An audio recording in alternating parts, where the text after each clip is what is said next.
everybody, Joanna here from Lotus Living. Thanks so much for joining me.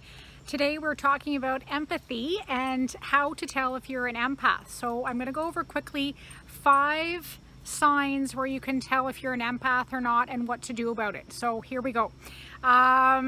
If you're feeling drained and tired all the time for no apparent reason, you're probably an empath. So if you're sleeping well, if you're taking good care of yourself and you're still tired, chances are you're an empath, and chances are that you are really surrounded by people who are draining your battery. So that's number 1.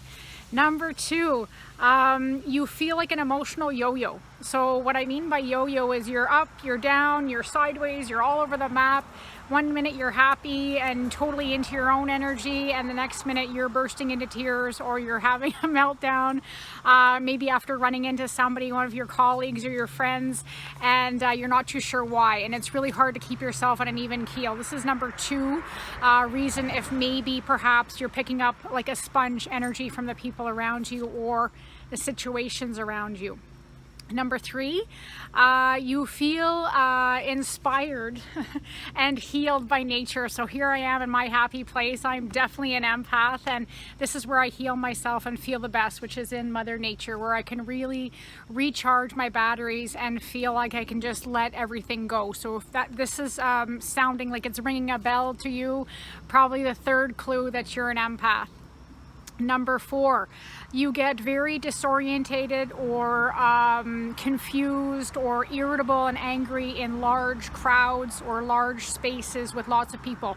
This can be very overwhelming for people who are empaths, people who just, all of a sudden they just feel like the walls are closing in and there's too much going on. So if this sounds like you got a little bit too much overwhelm going on in here and you just feel the urge to run the other way, then chances are it's a good reason to consider yourself part of this empathic group. And lastly, number 5, you may be a really super creative person and you need quiet to create.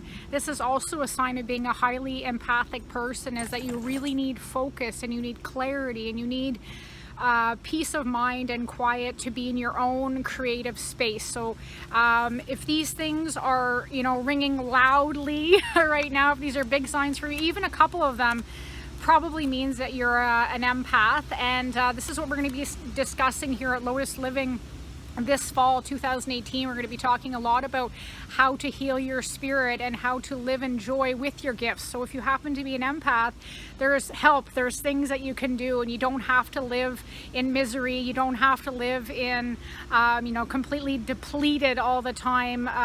Check out some of my websites, or sorry, my workshops on my website rather, and there's lots of options there for people who do pick up a lot of energy and what to do about it. So we've got lots of tools in our toolbox. I hope you can join me for some of them. Here's wishing you all love and light and lots of prosperity and goodness in your life. Check out my website at www.joannamcdonald.ca. Bye for now.